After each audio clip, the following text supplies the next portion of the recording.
yéen ñi safoo di ñu suivre ci Ken Bëggul TV ñu ngi leen di delloo njukkal di leen wax jërëjëf ci safoo bi ngeen safoo suñu ay programme wéy leen di ñu suivre te bu leen fàtte bës cloche bi tax ngeen di xam li xew ci kër gi saay su ne jërëjëf ci seen kóolute ak ci seen fidélité ñu nag yéen ba faaw.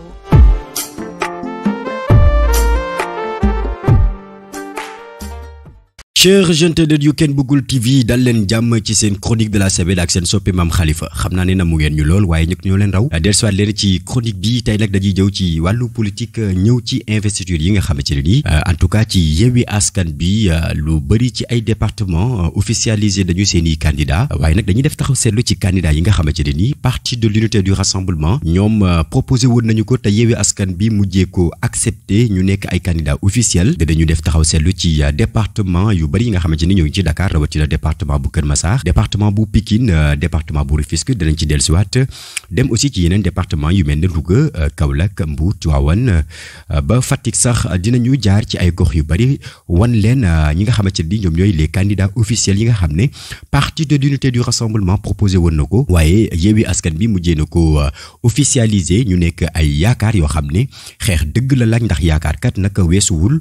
ñu daal di proposer sa candidat ñu bàyyi fi ñëpp daal day tànn loolu war a tax nag xeex bi nga war ci gën a jiitu nag donte coalition la ñu wax waaye nag fépp foo xamante ne di commune la ñu daal di fay jiital benn candidat wu parti de l'unité du rassemblement xeex ba ñu koy war a jiite dëgg moo di waa parti pur donte nag ci coalition la ñu dem te aussi commune yi nga xamante ne di yeneen parti yi nekk ci biir coalition Yewwi Askan bi la ñu tànn foofu tam xeex bi benn la l'essentiel moo di vaincre waaye nag dañuy taxaw seetlu nag ci chronique gu tey bi ci yenn ci ay département ci commune yoo xam ne daal bëri na enjeu politique yu fa am te ñañu fa jiital mu di waa parti de l'unité et du rassemblement seeni candidat ci turu Yewwi Askan bi ngeen baal ñu nag ci semaine bel di yow dinañu ñëwaat ci naka la ñuy defee élection ñu jëm surtout ci ñaari liste yi nga xamante ne di ab da muy liste départementale bi ak liste communale bi ngir ñi nga xam ne comprendre ñu exactement naka la ñuy voté ñu daal di comprendre nan la ñuy voté ci élection yi jëm bu ko defee Yewwi Askan bi mën a am ay victoire yu yaatu te bari ci département yu nekk ci biir Sénégal gi yëpp. ñu ngi félicité aussi ñi nga xamante ne di validé nañu seen i candidature rawatina bokk ci parti pur ñu validé ko ci biir Yewwi Askan bi di encouragé képp koo xamante ne ni aussi daal déposé woon nga sa candidature te aussi ñu mujj ko gàntal li ni mel nag lu compréhensif la ndaxte tam dëkk bu nekk ak enjeu ak base u parti ba fa nekk yu bëri enjeu yooyu mooy tax ñu daal di def yenn ci ay tànneef ñu daal di def taxaw seetlu nag ci département bu Kër Massar bi nga xamante ne di ci commune bu Yeumbeul Sud nag jël nañ fa ki nga xamante ne ni moom moo fa teewaloo parti de l'unité du rassemblement ci turu parti pur la déposé woon candidature am muy monsieur le maire bu Yeumbeul Sud Bara Gaye bi nga xamante ne ni c'est le maire sortant mais aussi am ñu ko yaakaar lool ci fi nga xamante ni moo di Yeumbeul Sud moom nag dëggal nañu candidature am ci biir Yewwi Askan bi nag di loo xamante ne ni ndam lu njëkk la ci yaakaar gi nga xamante ni tegu na ci ndoddam ci Yeumbeul Sud candidature am bi ñu mujj ko validé ci biir Yewwi Askan bi ci conseil départemental ba aussi foofu ci département bu Kër Massar ki ñuy wax Babacar Gueye moom la ñu mujjee dëggal candidature moom tam mu ngi bokk ci parti pur lii di yaakaar boo xamante ne di aussi daal bu yaatu la bu ñuy xaar tam ci victoire ci conseil départemental bu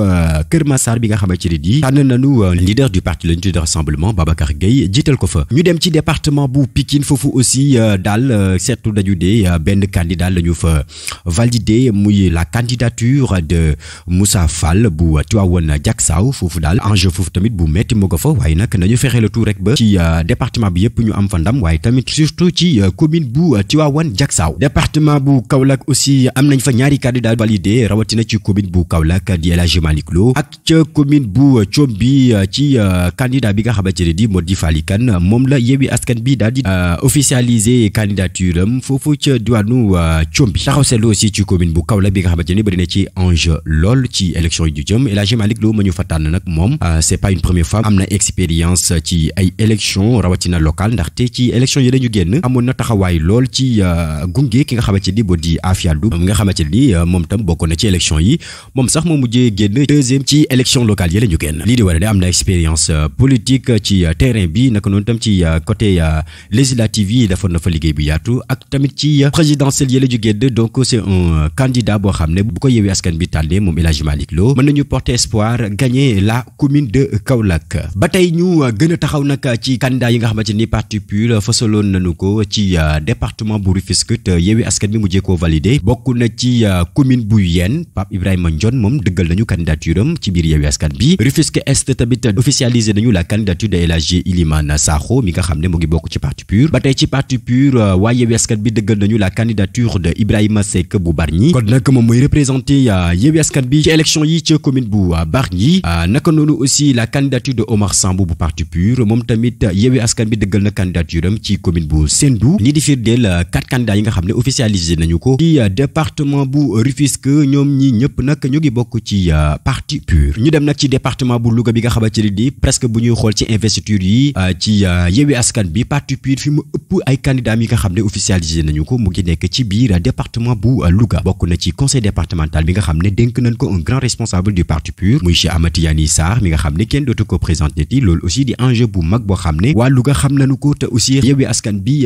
danañu gugee Cheikh Tidiane Yi Sarr ngir mu daal di am victoire bu rëy ci conseil départemental bi nga xam ne moom lañu jiital ci Yewwi Askan bi. commune yi mel ne nag Koki tamit ñu ngi fa jiital candidat du PUR Amata Diop Pété Ouarak foofu tamit parti PUR la ñu jiital muy Mandiaye Bey naka noonu aussi Kër Momar Sarr Mamadou Niang la ñu jiital bokk ci parti PUR. Nguer Malal tamit Mamadou Fall la ñu jiital ci parti PUR moom mu daal di fas yéene nekk candidat wu coalition Yewwi Askan bi ca Kell Gueye aussi coalition Yewwi Askan bi kañu dëggal candidature am foofu mu ngi bokk ci parti PUR di El Hadji Ndiaye ca Ndiomre aussi candidat wu parti PUR la Yewwi Askan bi officialisé muy Ndiame Gueye naka noonu aussi ca Ngën Sarr ñu ngi dëggal candidature Bra Gaye Diong mi nga xam ne mu ngi bokk ci parti PUR Yewwi Askan bi mujjee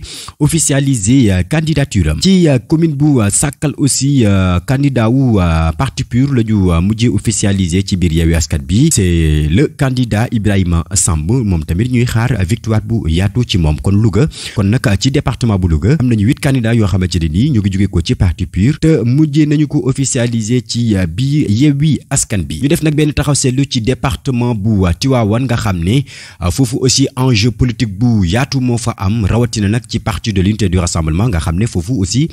base politique bu yaatu la fa am booy seetlu sax ci investiture yi gannaaw Louga waa Tivaouane ñooy 2e département bi nga xamante ne nii bëri na ci ay candidats yoo xam ne ñoo ngi ci biir Yewwi Askan bi ñoo ngi leen tànnee ci parti PUR département bi commune bi ñaar yëpp ñoo ngi fa officialisé candidat wu parti PUR booy xool ci département bi ñoo ngi fa jiital ki nga xamante ni moo di Gorgui Diaw bokk ci parti PUR waaye Yewwi Askan bi am yaakaar ci moom lool daal koy jiital ci conseil départemental bi mu fas yéene représenté Yewwi Askan bi naka noonu aussi ci commune bu Darou Khoudoss foofu ci département bu Tivaouane ñu ngi dëggal candidature Cheikh Gningue bokk ci parti PUR Yewwi Askan bi mujjee officialisé aussi la candidature de Mbaye Diop bu parti PUR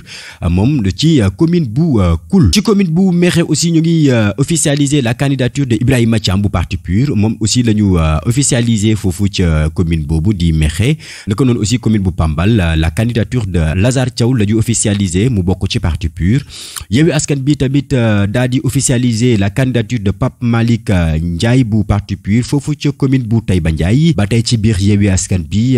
ci foofu ci commune bu Tivaouane kanu yaakaar ne mën na jël ndam la mu di Sidi Ababacar Niang bu parti de l'unité du rassemblement lii nag lii loo xamante ne lu jar a taxaw seetlu la ndaxte bu ñuy seetlu fan yële ñu gédd ki nga xam ne mooy le président du parti de l'unité du rassemblement di Cheikh Sidi Mouhamadoul Moustapha Sy mu ngi doon bàyyiloo xel waa parti PUR ci commune bu Tivaouane bi ñu fexelatu ba jël ko candidat ba nag mujjee nañ ko officialisé mu di Sidi Ababacar Niang bu parti de l'unité du rassemblement moom la ñu jiital booy seetlu kon Tivaouane am nañu 7 candidats officiels ci département bu Tivaouane ci conseil département bi candidat wu parti PUR moo ko jiite ci Tivaouane commune aussi candidat wu parti PUR bi la ñu mujjee officialisé waaye Yewwi Askan bi fas yéene gunge ñoom jëpp ñu daal di am victoire ci élection locale yi ju jëm bu ñu demee aussi am na beneen enjeu boo xamante ni am na ci commune bu Tataguine fële ca diwaanu Fatick foofu aussi booy xool Yewwi Askan bi ka ñu mujjee officialisé candidature am mu ngi jóge ko ci parti PUR di wéy ci turu Mouhamadou Moustapha Diaw foofu aussi am enjeu politique bu yaatu boo xam ne duñu fa xuus waaye nag ñëpp ko xam foofu ca diwaanu Tataguine ca région bu Fatick ñu dem ci département bu mel ne Guinguinéo foofu aussi am na enjeu politique bu rëy boo xam ne waaye Yewwi Askan bi dañu bàyyi xel bu baax a baax commune bi ak département bi bu dee ci département bi Pastef la ñu jiital commune ba moom ñu ngi jiital Mamadou Tidiane Wade bu parti de l'unité du rassemblement ngir mu fas yéene nekk le futur maire de la commune de Guinguinéo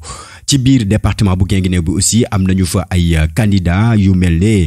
commune bu Ndiago Adama Ndiaye bu parti PUR Xelkom Birama Mamadou Diouf bu parti PUR Dara Mbos aussi Ndiogou Fall bu parti de l'unité et du rassemblement. ba tey aussi ñu gën a bàyyi xel département bu Mbour bi nga xamante ne di fu ñu ko tuddee xel dem ci suñu responsable bi nga xamante ni boo di le responsable chargé de la stratégie et de la vie du parti de l'unité et du rassemblement muy Cheikh Ahmed Tidiane Youm mi nga xam ne mujjee nañu officialiser sax candidature am foofu ci conseil départemental bu Mbour ci coalition bu Yewwi Askan bi nag bàyyi na xel bu baax a baax Mbour rawatina nag les candidats du PUR parce que booy xool ci Mbour ci département bi am nañu fa 5 candidats officiels bokk na ci la commune de Ngaparou waaw parti PUR la ñu jiital foofu ci turu Babacar Diom mi nga xam ne moom la ñu amoon foofu comme candidat donc officialisé nañu candidature am ci commune bu Popenguine aussi le candidat du PUR Daouda Thiandoum la ñu jiital naka noonu aussi commune bu Saly Portugal Yewwi Askan bi ka ñu mujjee officialisé moo di Idrissa Mbeng bu parti de l'unité et du rassemblement naka noonu aussi ci commune bu Sindia foofu aussi Ababacar Ndoye la ñu mujjee officialisé candidature am mu ngi bokk ci parti PUR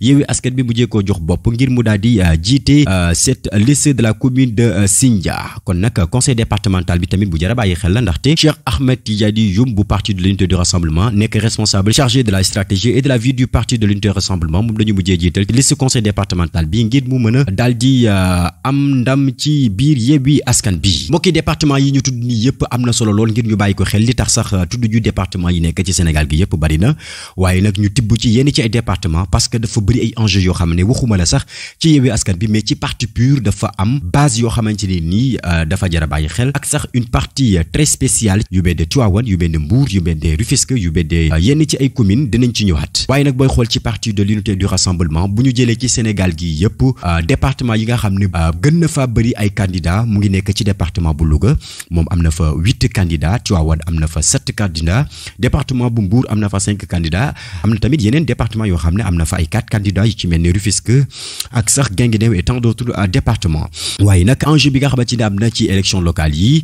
rawatina ci parti PUR nga xam ne ñoo ngi séntu ay victoire yu bari fépp nag ci Sénégal mais surtout nag ci candidat yi nga xam ne moom la ñu dëggal ci commune yu benn Tivaouane tamit Kaolack ak Yeumbeul Sud Tataguine ba ci aussi département yu benn Louga ak Mbour parce que ci département communes yi ñu tudd nii yëpp c'est les responsables du parti la ñu jiital mais aussi mu am ay statut spécial surtout nag la commune de Tivaouane Kaolack Yeumbeul Sud Tataguine tamit département yu benn Louga ak Mbour nga xam ne c'est des responsables du parti de l'unité et du rassemblement moom la Yewwi Askan bi jiital ci seeni département ak i commune lii nag résumé la woon rek ci yenn ci ay département ak i commune yoo xam ne bëggoon na ñu gën ko bàyyi xel ci élection yi ñu jëm ne ci parti de l'unité et du rassemblement seeni candidat mujjee nañu ko officialiser ci biir Yewwi Askan bi élection yi jëm nag ci turu coalition la ñu jëm kon nag comme ni ñu ko waxee woon dès le début di féliciter ñi nga xamante ni c'est les candidats du PUR yi nga xam ne mujjee nañ leen officialiser waaye tamit di encourager yenn ci ay candidats yi nga xamante ne ni mujjee nañ leen gàntal waaye teewul nag comme que nag ci turu coalition la ñu jëm fépp mënuñ fa am candidat waaye nag fi ëpp solo te PUR am fa base mujjee nañu officialiser seeni candidat bokk na ci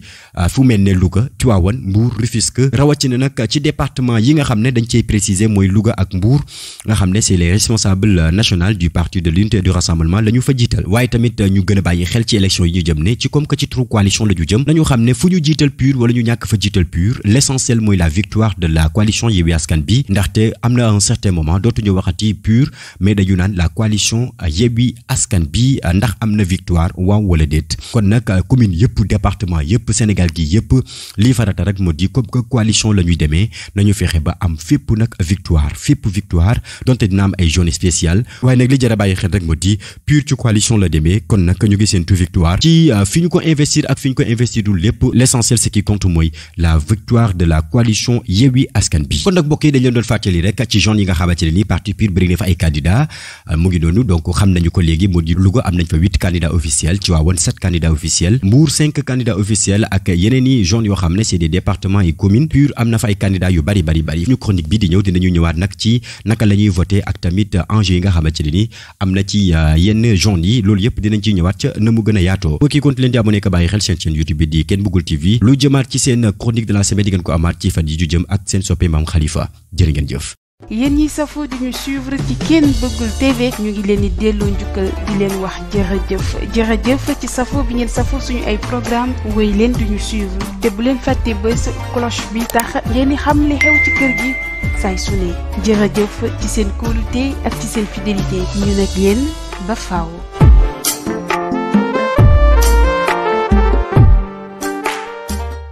jërëjëf.